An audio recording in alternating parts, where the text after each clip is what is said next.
presence in our lives. Lagi po nating mararanasan ang presensya ng Diyos kung kaya't ang kagalakan po sa ating puso ay laging nag-uumapaw. Amen. Amen. Hallelujah. So, napakaganda po ng ating pag-aawitan. Salamat sa ating very anointing worship team. So, napaka-anointing po ng anointed ng ating worship team. So, napakaganda ng ating pag-aawitan. At naniniwala po tayo na sa ginawa po nating pag-aawitan na to, ang Diyos ay tunay na nagagalak. Amen. Nabigyan natin ng karangalan, nabigyan natin ng kagalakan ang ating Diyos na buhay, na siyang dahilan kung bakit tayo ay may buhay at kalakasan. Amen. Hallelujah. So ngayon po, darako na po tayo sa ating Word of God. Tayo po muna ay manalangin. Hallelujah. Dakilang Diyos sa umaga po ito, minsan pa Panginoon, kami ay nagpupuri at nagpapasalamat sa iyong dakilang pangalan.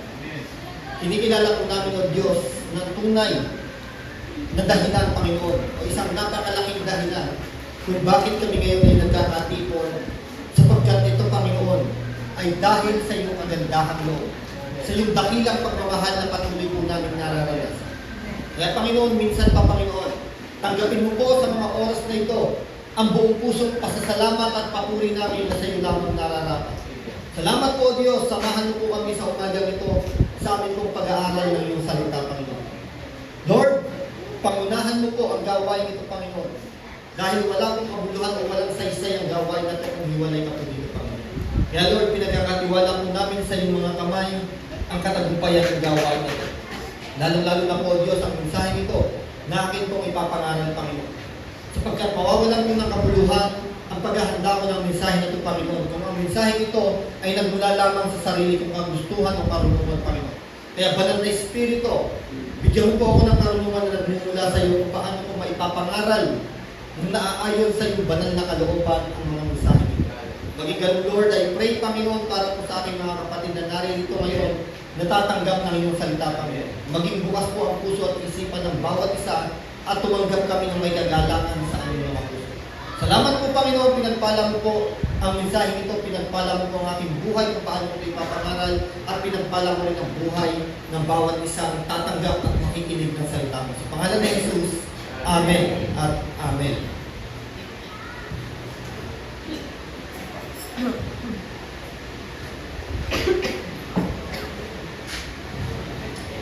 Amen. So, minsan pa po, gusto ko po magpasalamat sa inyong mga buhay.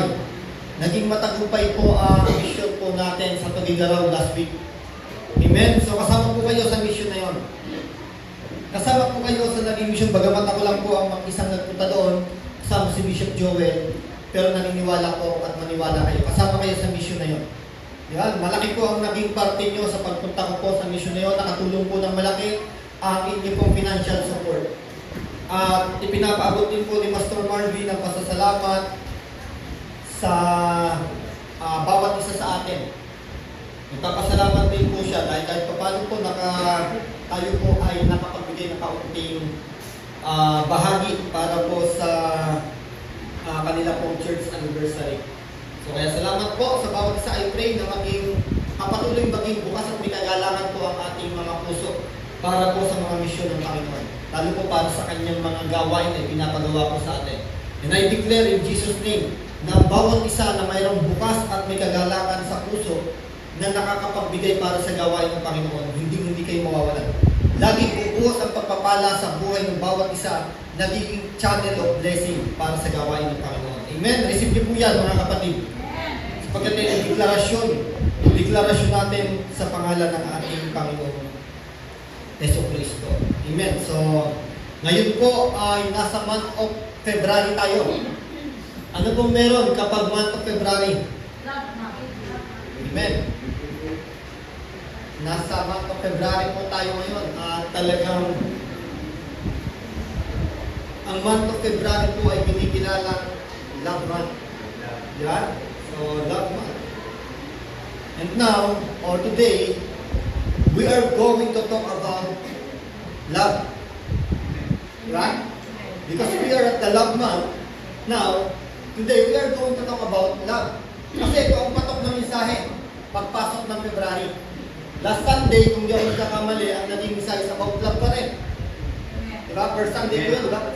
First Sunday ko yun, February 4, last Sunday. So nagkaroon tayo ng, kung di ako nagkakamali, ang naging mensahe sa about love your enemy.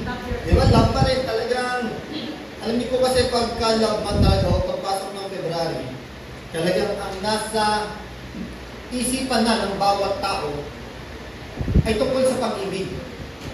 Diba? Tungkol na po sa pag-ibig. Yung tinatawag na Valentine's Day na sineselebrate po ng marami. Diba? Yung tinatawag po na Valentine's Day, bagaman tayo po ay hindi nakikiisa sa celebration ng Valentine's Day dahil wala po tayong Valentine's Day. Meron po tayo Heart's Day. Araw ng mga puso. Kasi yung Valentine's Day yan po ay kinuha o hamon po sa isang pagano. Pagan celebration. Diba? Parang yung Christmas. Diba? Yung Christmas, pagan celebration po yan. Pero bakit tayo nagse-celebrate ng Christmas? Kasi naipaunawa po natin last preaching ng December kung bakit tayo nagse-celebrate ng Christmas. Hindi tayo nakikiselebrate sa mga pagano. Pero nagse-celebrate po natin ay yung tunay na diwa ng Kapaskuhan. Yan. Now, ngayon naman po, nagse-celebrate po sineselebrate po ng sanlibutan yung tinatawag na Valentine's Day o kung tawagin ay araw ng mga puso. Tayo naman nagse-celebrate po natin dito is not the Valentine's Day, kundi yung Heart's Day o yung pag-ibig. Yung pag-ibig po na hindi katulad ng celebration ng sanlibutan during Valentine's Day. Diba? Nakuha po natin. Yung pag-ibig po na ito na atin pong ipinagdiriwang sa tuwing darating po yung celebration natin ng Heart's Day ay hindi po katulad ng pag-ibig o kung paano nagse-celebrate ang sanlibutan ng Valentine's Day. Tama po ba? This love is not the kind of love that the world celebrate during Valentine's Day. In fact, sabi po dito, in fact, this kind of love is even greater than the kind of love the world is familiar. Di ba? Yung pag-ibig pala na ito na isineselebrate po o isineselebrate po ng mga mananampalataya natin dito sa ating church. Sabi po, hindi po ito katulad ng celebration ng sanlibutan sa tuwing darating yung tinatawag na Valentine's Day. At ang sabi dito, in fact, yung celebration po natin na to is even more greater. Mas dakila. Di ba? Mas dakila po ang pagmamahal o yung pag-ibig na isineselebrate po natin kumpara po sa isineselebrate ng mundo. Amen. Pag sinabi po love month, di ba excited po? Yung mga kabataan na may boyfriend, sobrang excited. Malayo pa yung love month, ang daming nakapost. May mga nagpo-post pa na yung sa mga memes ngayon, me, at yung mga sila, sa Valentine's Day, may mga kadate, tapos meron nagpo-post na me. Yung mag-isa lang siya, mga ganun post no? Hindi ka kasi nauunawaan ano ba talaga ang celebration ng Valentine's Day. Akala nila, ang celebration ng Valentine's Day ay yung meron ka lang ang couple. Tama ba ba? Na kapag ka wala kang boyfriend o girlfriend, wala ka ng karapatan mag-celebrate ng Heart's Day. Tama. Ganyan po ang pagkakaunawa ng sanlibutan sa tuwing darating yung February 14. Na kapag wala kang boyfriend o girlfriend, parang wala kang karapatan mag-celebrate ng Valentine's Day na tinatawag na yan. Di ba? Meron pa nga reels meron pa nga reels na nakita ko. Ang ginawa niya, dahil single siguro siya, ginupit niya yung February 14, yung 14 February. Eh kaya lang, natapat, hanggang 28 lang yung February. Pagtapat doon, 14 pa rin yung March. Natapat pa rin, nakatapat na, di ba? Pagka hanggang 28 lang yung February, kung ano yung 1 to 28 na February, ganun din yung 1 to 28 na March. Kaya talagang paggupit niya doon sa 14, wala pa rin, 14 pa rin ang lumabas dahil binutas niya lang eh, tinanggal niya yung 14. Kaya pagkabutas niya, 14 pa nasa likod pala nun. Kaya no choice siya. Kasi hindi na unawaan ng marami, di ba? Pagka sa mga kabataan dito, yung mga kabataan natin dyan, may mga boyfriend ba sa mga girlfriend? Naghahanap pa lang. Nagpapapray nga ng boyfriend, eh, no? Hallelujah. Nagpapapray daw ng boyfriend. Amen. Gusto humabol ng kadate sa Valentine's. Hallelujah. Amen. So di ba, so ganun kababaw ang pagkaunawa ng sanlibutan sa tinatawag na araw ng pag-ibig. Di ba? Yung Valentine's Day na, o sabihin natin Hearts Day kasi Hearts Day sa atin. O sabihin na rin natin Valentine's Day dahil yan ang patok na salita talaga. Na kahit tayo minsan, Valentine's Day ang nasasabi natin dahil nakasanayan na. Simula bata tayo, yan na ang nakakasanayan natin. Pero, minsan pa, pinapaalala ko po sa bawat sa atin, tayo po mga Kristiyano, hindi po natin celebrate ang Valentine's Day. Dahil hindi po yung celebration na ipinatag lamang ng tao ang sineselebrate natin. Sineselebrate po natin is the what we call the Hearts Day o yung araw ng pag-ibig talaga. Now, kapatid, sa tuwing darating ang Valentine's Day o kahit everyday naman talaga dapat i-celebrate natin ang pagmamahal. Sapagkat sa bawat araw, nararanasan po natin ang pag-ibig ng Diyos. Di ba? Walang araw na hindi po natin nararanasan ang pag-ibig ng Diyos. Kaya tayo may buhay ngayon, it's because of God's love for us. Di ba? Naranasan kasi natin ang pag-ibig ng Diyos. Kaya natuwa ako dito kanina eh. Nung nakita ko to, alam niyo po, ang sabi kanina sa kanta, itong cross, kung gusto natin makita ang pag-ibig ng Diyos, tumingin lang tayo sa cross ng ating Panginoon sa Diyos. Di ba? Kung single ka ngayon, at naghahanap ka o lonely ka sa paparating na Valentine's Day sa February 14, tignan mo lang ang cross ng ating Panginoon sa Kristo. Bakit?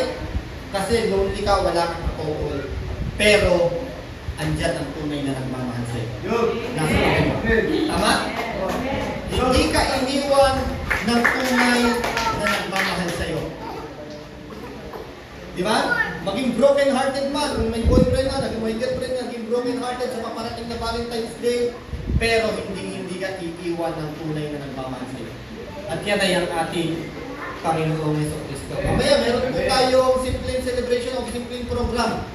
So, nag-enjoy po tayo mamaya. Celebrate din po natin yan, yung tinatawag na Hearts Day. Di ba? Kailan po ba yung Hearts Day? February 14, anong araw po yun? Wednesday. Sa Wednesday po, no? This coming Wednesday, the world celebrate the Valentine's Day. Amen. Celebrate ang sanlibutan, ang Valentine's Day. Sigurado sa mga school, may mga program yan. Tuwa-tuwa yung mga may pakokol sa mga school pagkagan yan. Di ba? So, kaya, dito natin ngayon, pag-aaralan. Yung isineselebrate ba ng sanlibutan na pag-ibig na ito ay yung tunay na pag-ibig na sinasabi ng Biblia. Diba? Ito po kasi ang mahalaga eh. They celebrate the what we call the love month or the Hearts Day. Pero, yung pag-celebrate ba ng sanlibutan, katulad sa sinasabi natin Christmas, ay katulad ng pag-celebrate o kung paano nila naunawaan ang pag-ibig na sinasabi ng Biblia. Di ba? So dito po tayo. Ang ating pong title sa umaga ito, meron po tayo, Pastor. Ito po ang title natin sa umaga ito. Ang tunay na pag-ibig. Kapatid, naranasan mo na ba ang tunay na pag-ibig? Natakpuan mo na ba yung tunay na pag-ibig mo? Di ba? Meron mga ganun eh. Kailan kaya darating ang tunay na pag-ibig? Diba? Meron mga ganon. Lalo yung mga umiidad na tapos hindi pa nagkakaroon ng couple. Lord, kaya ba darating yung tunay na pag-ibig ko? 21 na daw, Pastor. Diba? Yung mawawala na sa kalendaryo, hindi pa nagkakaroon ng boyfriend o ng girlfriend. Lord, kaya darating yung tunay na pag-ibig ko. Minsan nauunahan pa ako ng mga pamapamangkin ko, nauunahan pa ako ng mga bata. Diba? Yung dating nakikita ko lang na naglalaro, napagala-gala, patak-patak po, naunahan pa akong magkaroon ng tunay na pag-ibig. Di ba? Pero tayo, kailan natin naranasan o kailan natin natagpuan ang tunay na pag-ibig natin?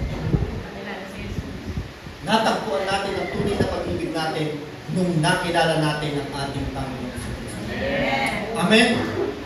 So kaya hindi ka dapat malungkot kung sa mga oras na to, na halos palapit na mawala sa kalendaryo ang edad mo, pero hindi ka pa rin nakakatagpo ng sinasabing tunay na pag-ibig. Kapatid, nung nakilala mo si Kristo, naranasan mo na, natagpuan mo na, o dumating na ang tunay na pag-ibig mo. Amen? So yung po pag-aaralan ngayon, yung tunay na pag-ibig. Ang tunay na pag-ibig na sinasabi po ng Bible.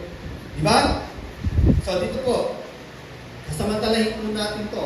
Magandang pag-aaral po to para mas maunawaan po natin ang tunay na pag-ibig na sinasabi po ng Bible. So kaya po every February nagkakaroon po talaga tayo ng message about love. Bakit po? Because this month is the perfect opportunity na pag-usapan po natin ang tunay na pag-ibig according to the Bible. Kaya perfect opportunity to kasi love month. Nagiging tema nga po yan eh. Sa mga mega churches o sa malalaking churches, kapag pumasok po o nagsimula ang February, naka-series na po kagad dyan yung mga pangangaral nila. Nakatema na po kagad sa kanila is about love. Diba? So kaya ngayon po, nagsimula si Pastor Perry, love your enemy, about love. Ngayon po, pag-uusapan naman natin ang tunay na pag-ibig. Bakit po? Kasi hindi po natin magagawang mahalin ang ating kaaway kung hindi po natin naunawaan ang tunay na pag-ibig. Di ba? Sige nga po, hindi natin naunawaan ang tunay na pag-ibig. Masasabi ba natin na mahalin talaga natin ang ating kaaway? We can apply this? No. Hindi po natin kayang i-apply kung ang ating pong pagkaunawa sa pag-ibig ay yung pag-ibig lamang ng sanlibutan. Now, ang tunay na pag-ibig po, pag naunawaan po natin ng lubos, ang sinasabi, ang lalim ng kahulugan patungkol sa tunay na pag-ibig, kapatid, yan ang maglilid sa atin para tayo o masabi natin yung preaching na sabi, love your enemy. Di ba? So kaya napakaganda po nito. I pray na maunawaan po natin ito para ma-apply po natin yung preaching na sabi, na love your enemy. Dito po tayo, samahin niyo po ako sa aklat ng unang Korinto, ang kabanata po ay sa 13, ang talata po sa talatang 4 hanggang 7. Meron po tayo. Amen. Samahan niyo po ako. Ito po ang sinasabi ng salita ng Diyos. Nasabi po sa unang Korinto, chapter 13, verse 4 to 7. Sabi dito, ang pag-ibig ay matyaga at magandang loob. Hindi maiinditin, hindi mayabang ni mapagmataas man. Hindi magaspang ang pag-uugali, hindi makasarili, hindi magagalitin, o mapagtanim ng sama ng loob. Verse 6. Hindi ito natutuwa sa masama, sa halip ay nagagalak sa katotohanan. Ang pag-ibig ay matiisin, mapagtiwala, puno ng pag-asa at nagtyaga hanggang wakas. Pinagpala mo po Diyos ang iyong buhay at makapangyarihang salita.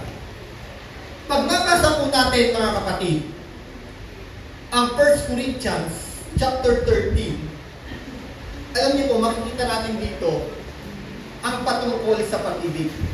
Dahil yung 1 Corinthians chapter 13, ito po ay kilala sa chapter na love chapter. Sino na po ang nakabasa nito? Hanggang 13 verses lang po ito. From verse 1 to verse 13, alam niyo po, pag binasa natin ang 1 Corinthians chapter 13, from verse 1 to 13, makikita po natin dito na itinuturo ni Apostol Pablo ang tungkol sa pag-ibig. Na kung paano ang isang mananampalataya, kumbaga, nagbibigay siya dito ng paglalarawan para isang mananampalataya ay makapamuhay ayon sa tunay na pag-ibig. Amen. Tingnan niyo po. Meron po tayo ng verse 1 to 3. Tingnan niyo po ang sabi dito.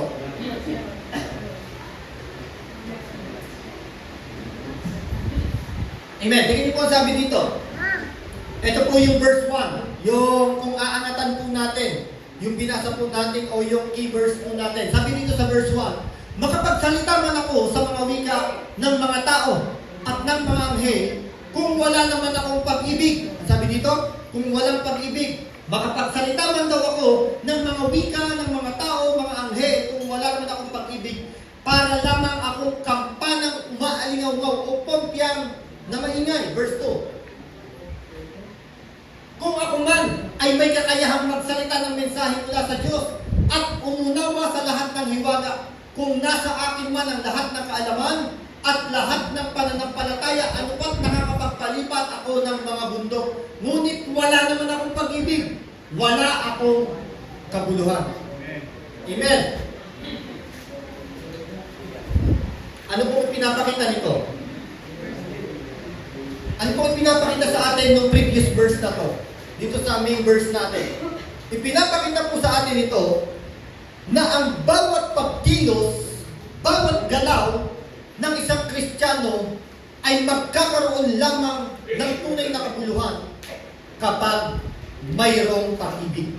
O kapag ginagawa natin to out of love. Tama?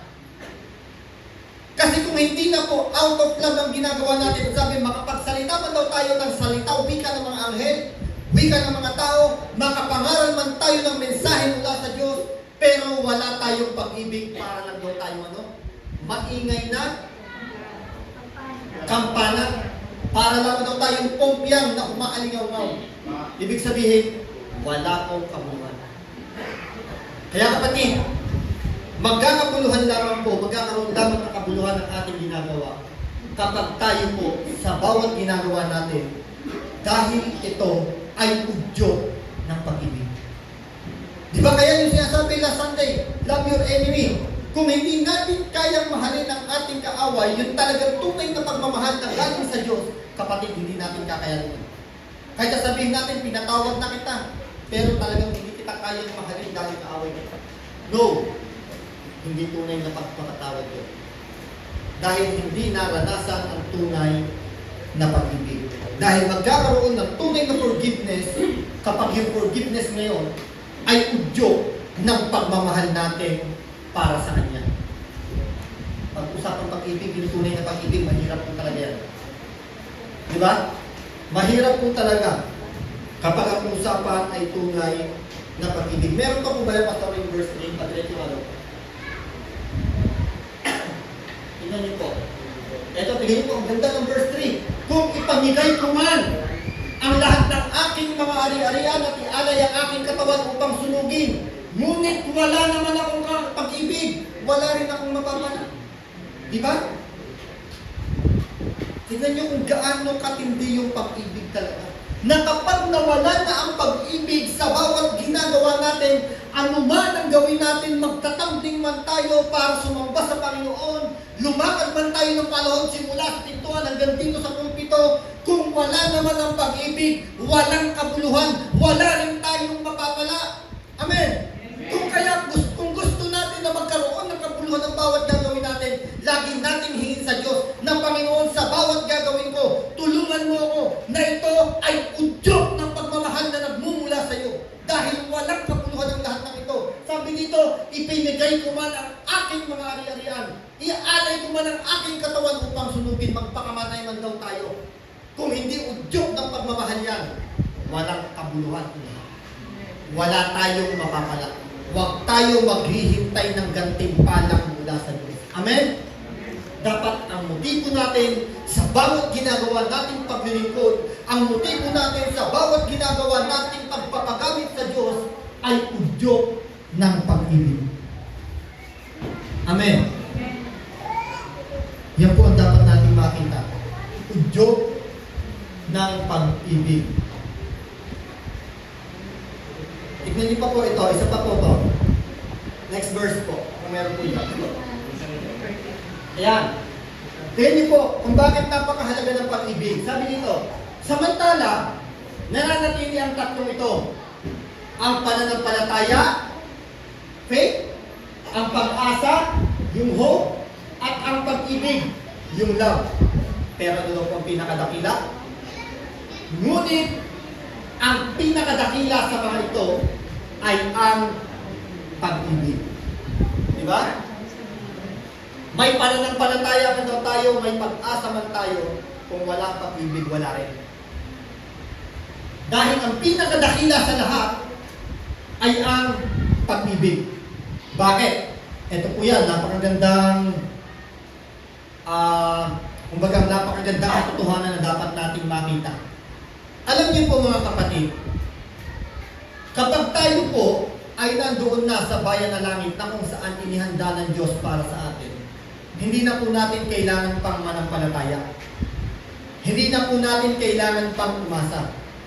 Pero kailangan nating magmahal.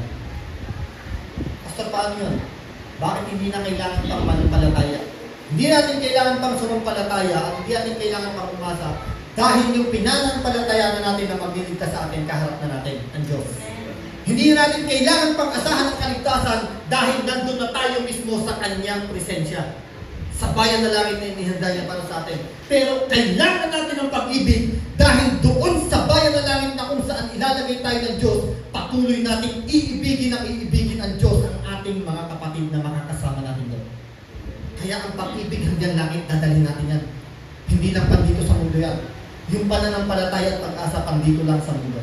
Pero ang pag-ibig kapag tayo nandun na sa bayan na langit, kailangan pa rin natin yan doon. Dahil kailangan natin ibigin ang Diyos na siyang maglalagay sa atin o naglagay sa atin sa kalalagayan na yun. Amen. Kaya sabi dito, ang pinakadakila sa mga ito ay ang pag-ibig. Nandiyan daw ang faith, nandiyan ang hope, pero ang pinakadakila ay ang pag-ibig. Bakit? Dahil ang pag-ibig mismo ay ang Diyos. Siya mismo ang pinagmumulan ng pag-ibig. Ang Diyos mismo, mga kapatid. Di ba? So alam niyo po, ang sanlibutan, kapag binigyan nila ng pakahulugan ng pag-ibig, napakababaw na. Di ba? Madalas, ang dami nating naririnig sa paligid natin, I love this food. Di ba? Yung nagustuhan ng pagkain, I love this food na. Pero tunay na pag-ibig ba yun? Yung ba ang pag-ibig na sinasabi ng Bible? Di ba? Uy, ang sarap-sarap naman ng pagkain ko, I love this food. Paborito ko na ko. Di ba? I love this shoes. Oh, ako talaga, gusto ko yung KD15, kaya talagang pagbukas ko dito. Tuwan-tuwa talaga ako eh. Pero hindi ko sinabi na I love this shoes. Gusto ko yung shoes na yun. Matindi pa yung I love this game. NBA, I love this game. Pero napalitan na yung I love this game ko niya. Napalitan na, gusto ko na I love this league yung sa panting niya. Hindi ka gabi. Muntik na mag-display ng pastor player. Kaya nabigil na yung panting ko eh. Hallelujah. Sa susunod na game po, huwag kayo para matindi pa rin yung galaw ni Brother Frederick, parang hindi nagbabago eh. Parang yung kabataan pa rin yung galaw eh. Amen? So, nakaka-enjoy po yung paliga po sa pantingan. Nakakatuwa po na nabigyan din po kami ng pagkakataon ng Pastor Perry na maka-join po sa kasiyahan po niya. Amen? So, maganda po naging laban. Maayos po ang laban, walang nasaktan. So, purihin po natin ang Diyos dahil talagang ang Diyos ang tagapag-ingat natin. So, yun po sinasabi natin, ano? Sa sanlibutan, masabi na lang nila yung salitang love, yun na agad, na I love this place, I love this food, I love this cake, I love this... Ay, mga ganun eh. Ganun na lang ang sanlibutan eh. Napakababaw na po ng pangahulugan. Pero ang salitang pag-ibig po, mga kapatid, kapag dito po sa binasa po natin talata na to, ang pag-ibig po na pinapatungkulan dito ay ang pinakamalalim na kahulugan ng pag-ibig. That is what we call the agape love. Hindi po phileo love ang nakalagay dito. Agape love po yan. Parang tignan po natin sa mga Greek word. Agape love po ang nakalagay dito sa 1 Corinthians chapter 13. Now, sa araw na ito, pag-aaralan po natin ang tunay na pag-ibig. Now, ano pag-aaralan natin dito? We talk about the characteristics of true love. Pag-aaralan po natin ang kahulugan o ang katangian ng tunay na pag-ibig. Para malaman po natin kung ang pag-ibig ba na meron tayo ngayon ay ang pag-ibig na totoo o tunay. So kailangan makita natin, ano ba ang katangian ng tunay na pag-ibig? Una, ang katangian po ng tunay na pag-ibig, true love is from God. Yan po ang katotohanan. Ang tunay na pag-ibig, mula sa Diyos yan. Hindi pwedeng hindi mula sa Diyos yan. Diba?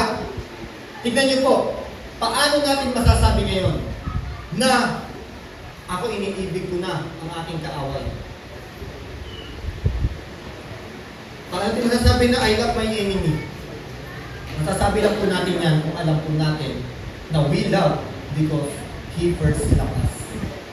Na kaya pala natin nag-ibig ang ating kaaway dahil nag-reflect sa atin ang ginawa ng Diyos. Na siya ang unang nagmahal sa atin, kung kaya yung pag-ibig po na yun ng Diyos ay kaya po natin ipa-experience doon sa mga tao na hindi pa nakakaranas o hindi pa nakakatagpo ng tunay na pag-ibig ng Diyos. O sabihin natin, hindi malapit sa atin.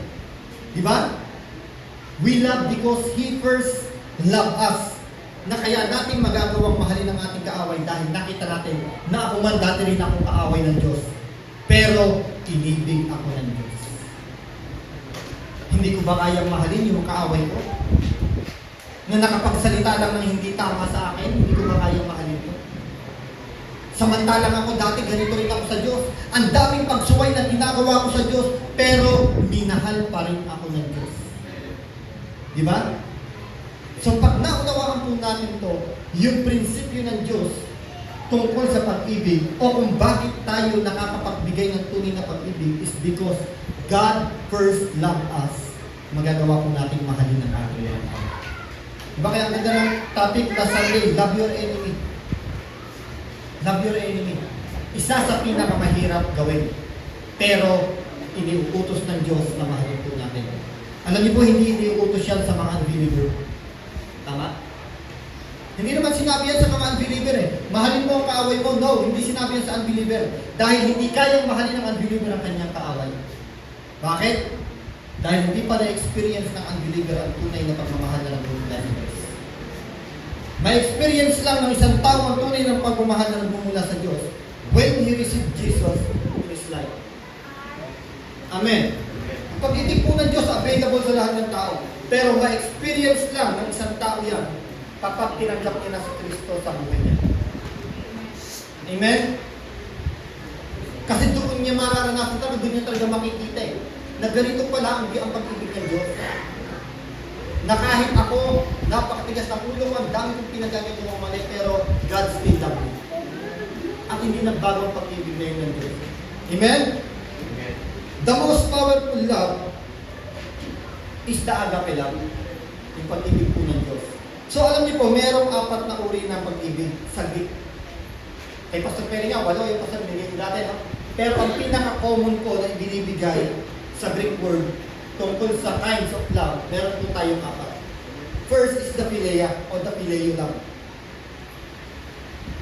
Ano yun, Pastor? Yung phileo love na yun. The phileo love o the philia love is the brotherly love. Pagmamahal mo sa iyong kapatid. Diba tayo dito, kapatiran, ay mahal ko yung kapatid ko sa pananampalataya. Phileo love po yun. Mahal ko yung mga kapatid ko sa aking pamilya. Pangalawa is the eros love. Love between husband and wife. Diba? Pangatlo po is the storge. Love for family. Mahal natin ang ating mga pamilya. At ang pang-4 is the agape love. The most powerful type of love. Ito yung pag-ibig ng Diyos. Pastor, ibig sabihin ba, sabi niyo kanina, tunay na pag-ibig, ito ay mula sa Diyos? Di ba? Sabi, true love comes from God. Paano yung philia, paano yung gusto, paano yung eros, hindi ba mula sa Diyos yan? No, mula sa Diyos yan. Dahil sinabi ng Bible, mahalin mo ang mga kapatid. Ibigin mo ang iyong mga kapatid. Sinabi ng Bible, ibigin mo ang iyong, di ba, yung pamilya mo. Sinabi rin ng Bible na ibigin mo ang mga tao na paligid sa iyo. Love your neighbor. Kaya yun ay command ng Diyos. Utos ng Diyos, galing pa rin sa Diyos yan. Di ba? Pero the most powerful love or type of love is the one we call the agape love. Ito yung talagang pag-ibig ng Diyos. Di ba? Ito yung talagang pag-ibig po ng Diyos, mga kapatid, na ipinaranas, ibinigay ng Diyos para sa atin. The what we call the unconditional love. Unconditional and sacrificial love. Paano natin masasabing unconditional? Ang sabi, inibig tayo ng Diyos nung tayo ay makasalanan.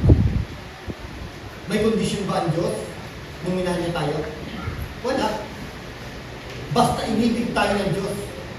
Sa kabila ng ating mga pagkakasala, sa kabila ng ating mga paglayo sa Kanya, pagsuway sa Kanya, God still loves us. Kahit ang mga unbeliever ngayon, naniniwala ako, iniibig ng Diyos ang lahat niya. Kaya nga, for God so loved the world. Hindi sinabing, for God so loved the believers. Diba? Sabi doon, for God so loved the world, ang lahat ng tao sa mundo. Diba? Kahit hindi pa nagagawang mga sumamba ng mga unbeliever sa Diyos, still mahal sila ng Diyos. Still gusto pa rin sila ng Diyos na maligtas. Ganyan kadakila ang pag-ibig ng Diyos. Walang pinipilit, walang kondisyon. Basta ang Diyos, mahal niya tayo, mahal niya sila. Kung paano minamahal po ng Diyos ang mga tao, ganun po niya ipiparanas o ipaparanas ang pag-ibig na to sa kanila. Kaya praise God, naranasan po natin to. Na-enjoy po natin ngayon ang pag-ibig na po ng Diyos. And let us pray na ma-enjoy din to ng mga tao na hindi pa nakakilala sa Panginoon. Paano nila ma-enjoy? Yung maunawaan po nila ang tunay na pag-ibig ng Diyos para sa kanila o yung tinatawag na pagmamahal ng Diyos para sa kanila. Na kaya dumating si Jesus dito sa mundo dahil sa pag-ibig ng Diyos. Isa po yan sa napakalaking dahilan. Why Jesus came? Dahil mahal tayo ng Diyos. Mahal po tayo ng Diyos kung bakit dumating ang ating Panginoon Kristo. Amen. Tingnan niyo po, ito sabi dito, God's love is great. Dakila daw ang pag-ibig ng Diyos. Paano natin masasabi? Tingnan niyo po. Pa-explain ko. Diyan po yung one. Diyan. Amen. Sabi dito, ang pinakadakilang pag-ibig na maaaring taglayin ng sino man para sa kanyang mga kaibigan ay ang ialay ang kanyang buhay para sa kanila. Pinakadakilang pag-ibig, ialay ang buhay. Na walang ginawa ni Kristo para sa atin. Inialay ni Kristo ang kanyang buhay para sa atin. Kung kaya masasabi natin, God's love is great. Dakila ang pag-ibig ng Diyos dahil nagawang ialay ni Yesu Kristo ang buhay niya para sa atin. Diba? Kaya masasabi natin, dakila po ang pag-ibig ng Diyos. Jesus displayed agape love on the cross. Yung ipinakita ang pagmamahal ni Jesus dito sa cross, yung ipinakita niya na yun, pinahayag niya na yun, hindi po yung eros love yun. Hindi po yung pinaya love. Hindi po yung storge love. Ang ipinakita ni Jesus sa krus ng Kalbaryo ay ang pag-ibig na agape. Yung pag-ibig na sacrificial love. Yung pag-ibig na unconditional love. Na kahit walang kapalit, walang kondisyon, kaya niyang ipakita ang pag-ibig na love. Bakit? Dahil ang ipakita niya lang, iniibig ko kayo. At ito ang patunay na mahal ko kayong lahat. Amen.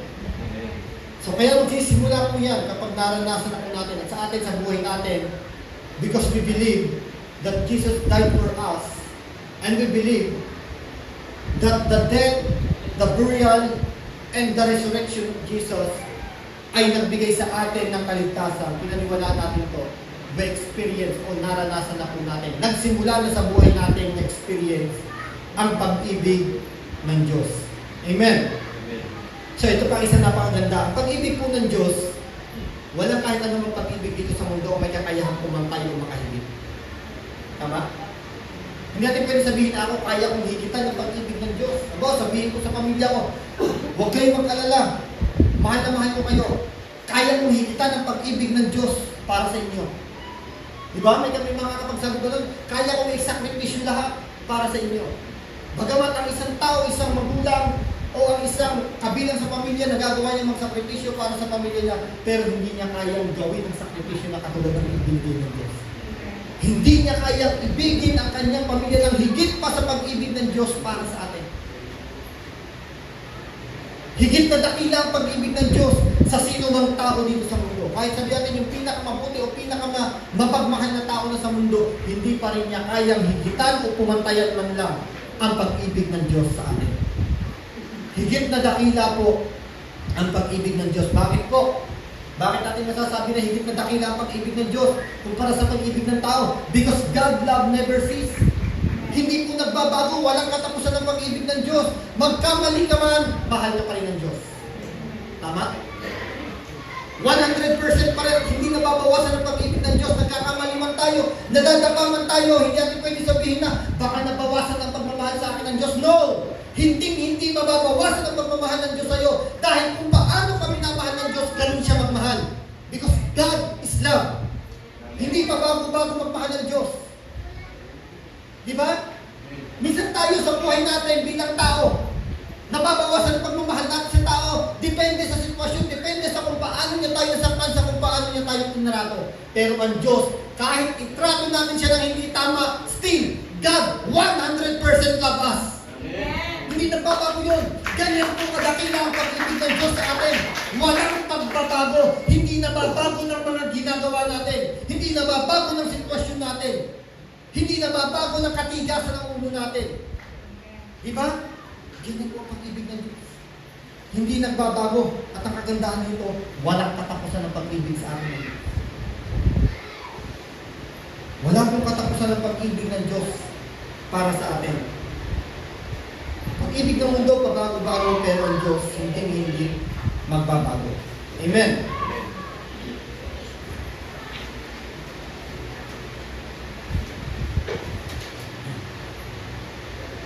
Pangalawa, true love. Ano daw ang ibig sabihin ng true love o katangian ng tunay na pag-ibig? True love, sabi dito, is not just a feeling. True love is not just a feeling, but it is always demonstrated by action. Tama? Minsan kasi ang tao ganito, mahal kita. Diba? Minsan sa mag-asawa na gano'n eh. Kaya ako, mahal ka eh. Pakita mo muna. Mahal mo. Grabe, mga babae, hindi mo yun. Mahal kita. Pagka sinabi mo mahal mo kita eh, hindi ko nakikita sa action mo. Diba? Ang mga mainarte minsan yung mga babae. Pagdating sa ganyan. Alam niyo po, ganito yun eh.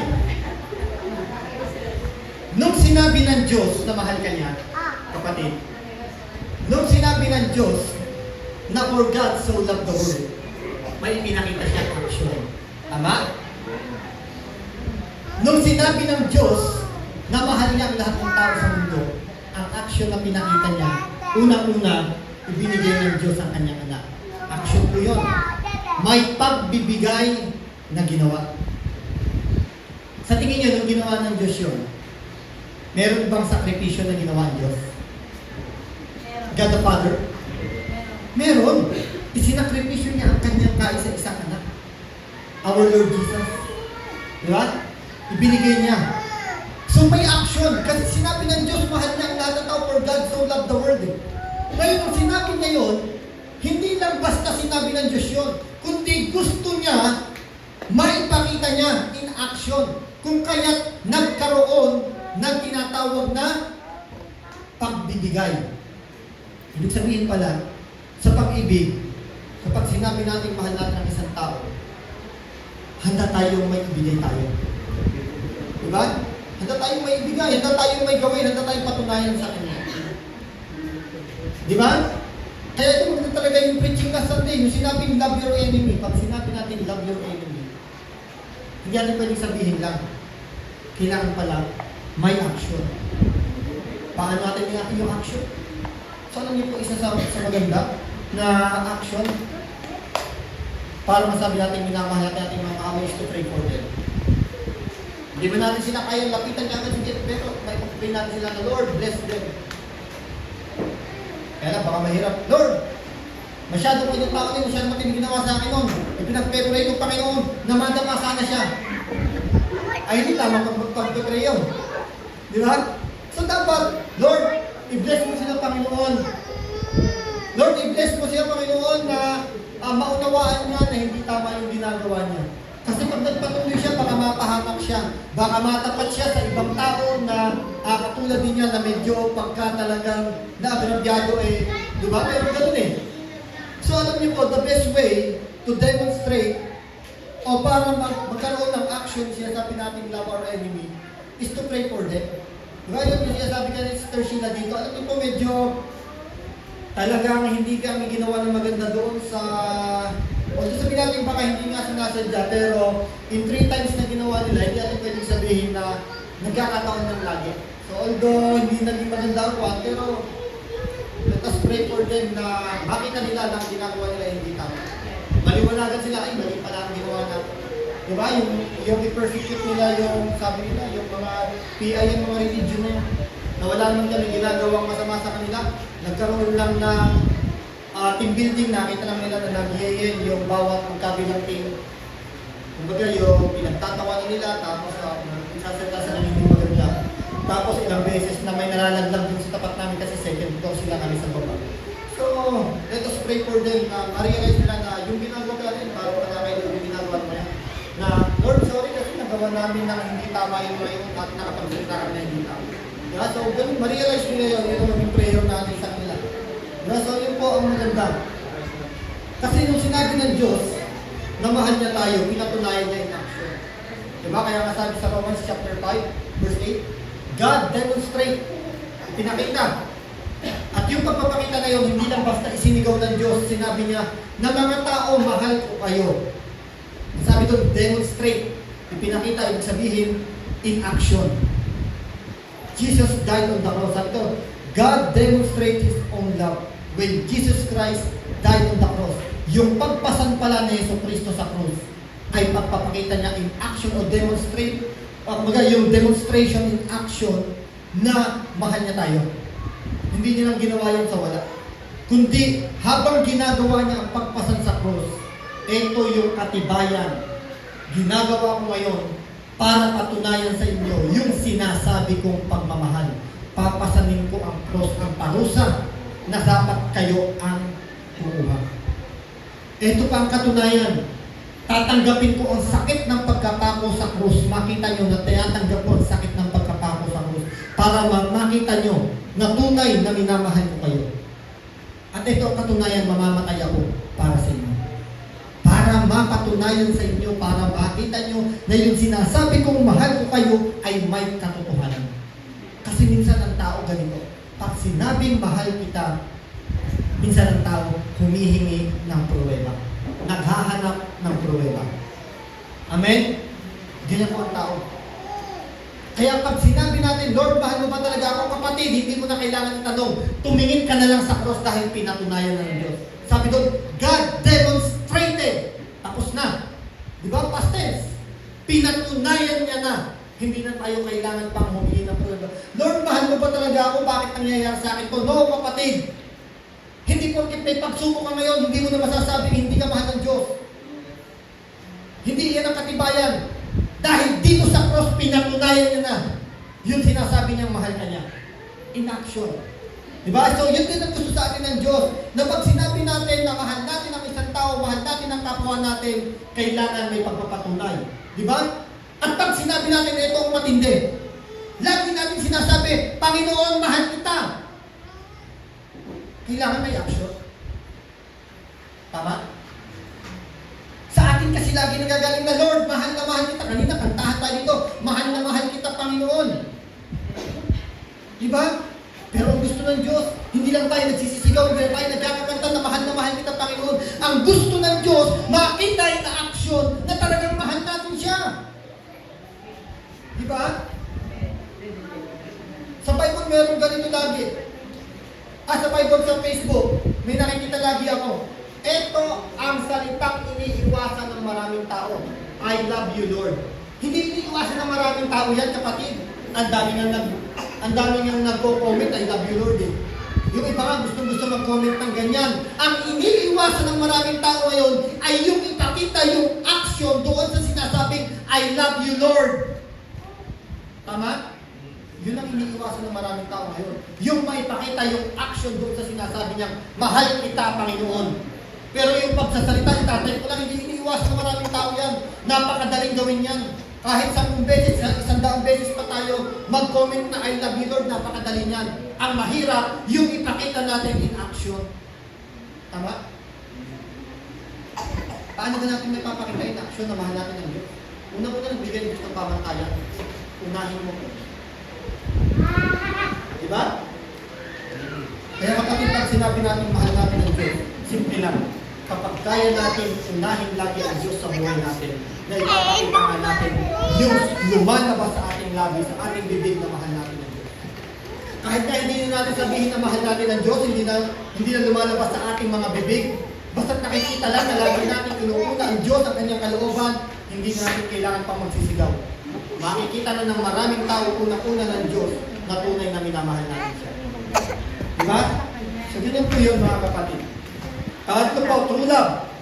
True love rejoices with truth. Tingnan niyo po. First slide nga daw po ako sa main verse po natin.